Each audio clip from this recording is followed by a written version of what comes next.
सुबह के ठीक 5 बजे थे। शहर अभी पूरी तरह जागा नहीं था, लेकिन पुलिस लाइन के उस छोटे से कमरे में रोशनी जल चुकी थी। शीशे के सामने खड़ी इंस्पेक्टर अनन्या शर्मा अपनी वर्दी की कॉलर ठीक कर रही थी। चेहरे पर थकान की हल्की रेखाएं थीं, मगर आंखों में वही पुरानी चमक, ड्यूटी की, जिम्मेदारी की। अनन्या इस शहर की पहली ऐसी महिला इंस्पेक्टर थी जिसे सबसे संवेदनशील इलाके की कमान सौंपी गई थी। ये इलाका अपराध, राजनीति और डर के लिए जाना जाता था। लोग कहते थे, यहां मर्द अफसर भी टिक नहीं पाते, लड़की क्या संभालेगी। लेकिन अनन्या ने कभी इन बातों को अपने दिल में जगह नहीं दी। ड्यूटी की शुरुआत। थाने पहुंचते ही हवलदार रमेश ने सल्यूट किया। मैडम, आज सुबह से माहौल थोड़ा टेंशन वाला है। मार्केट एरिया में कुछ लोग जबरन दुकानें बंद करा रहे हैं। अनन्या ने फाइल उठाते हुए शांत आवाज में कहा, टीम तैयार करो, हम अभी निकलते हैं। जीप सायरन के साथ आगे बढ़ी। सड़क के दोनों ओर लोग खामोशी से देख रहे थे। कुछ आंखों में उम्मीद थी, कुछ में डर और कुछ में शक।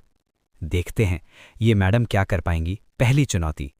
मार्केट पहुंचते ही शोरगुल बढ़ गया। कुछ दबंग किस्म के लोग लाठियां लेकर दुकानदारों को धमका रहे थे। आज हड़ताल है, जो दुकान खोलेगा अंजाम बुरा होगा।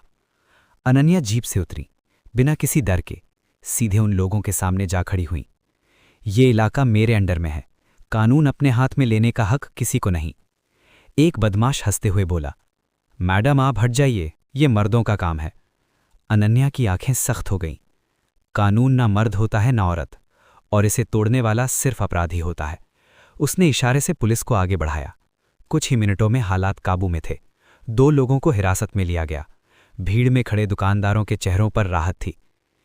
एक अनकही कहानी। वापस थाने लौटते समय अनन्या खामोश थी। बाहर से वो जितनी मजबूत दिखती थी, अंदर उतनी ही संवेदनशील थी। उसे अपना संघर्ष याद आया। जब उसने पुलिस बनने का फैसला किया था तो रिश्तेदारों ने कहा था, लड़की होकर इतनी खतरनाक नौकरी क्यों? पिता ने बस इतना कहा था, अगर वर्दी पहननी है तो ईमानदारी के साथ पहनना। आज वही शब्द उसकी ताकत थे। रात की ड्यूटी। शाम ढल चुकी थी, लेकिन अनन्या की ड्यूटी खत्म नहीं हुई। तभी एक कॉल आई, मैडम, एक लड़की ने शिकायत की है, उसका पीछा किया जा रहा है। अनन्या ने बिना वक्त गंवाए लोकेशन मंगवाई।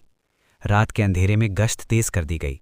एक सुनसान गली में एक लड़की डरी सहमी खड़ी थी और थोड़ी दूरी पर 2 युवक। पुलिस देखते ही वे भागने लगे, लेकिन अनन्या ने रास्ता काट लिया। भागोगे तो और बढ़ेगी सजा। कुछ ही देर में दोनों पकड़े गए। लड़की की आंखों में आंसू थे। मैडम, अगर आप ना आती तो। अनन्या ने उसके कंधे पर हाथ रखा। जब तक मैं इस इलाके में हूं, किसी को डरने की जरूरत नहीं। सिस्टम से टकराव। हर लड़ाई सड़क पर नहीं होती, कुछ लड़ाइयां सिस्टम के अंदर होती हैं। अगले दिन अनन्या को ऊपर से फोन आया, इन लोगों को छोड़ दीजिए, ये प्रभावशाली हैं। अनन्या ने फाइल बंद की और शांत लेकिन दृढ़ स्वर में कहा, सर, सबूत पूरे हैं, कानून सबके लिए बराबर है। फोन के उस तरफ थोड़ी देर खामोशी रही। आप जानती हैं इसका असर आपके करियर पर पड़ सकता है। अनन्या ने जवाब दिया, अगर करियर बचाने के लिए मुझे इंसाफ कुर्बान करना पड़े तो ऐसा करियर मुझे नहीं चाहिए। इम्तिहान की घड़ी। कुछ दिन बाद शहर में बड़ा दंगा भड़क गया। अफवाहों ने आग का काम किया। पत्थरबाजी, आगजनी, हर तरफ अफरा तफरी। अनन्या खुद फ्रंटलाइन पर थी। किसी भी हालत में निर्दोष को चोट नहीं लगनी चाहिए। एक पत्थर आकर उसके हेलमेट से टकराया। एक पल के लिए संतुलन बिगड़ा, लेकिन वो डटी रही। उसकी आवाज लाउडस्पीकर पर गूंजी, ये शहर हम सबका है, नफरत से इसे मत जलाओ। धीरे धीरे हालात काबू में आए। कई घंटे की मशक्कत के बाद शांति बहाल हुई। सम्मान।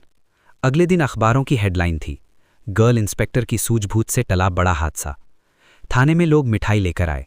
वही लोग जो पहले शक करते थे, आज सम्मान से सलाम कर रहे थे।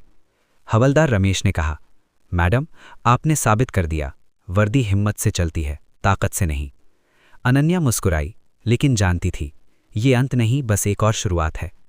रात को घर लौटते वक्त उसने वर्दी उतारी, लेकिन जिम्मेदारी नहीं।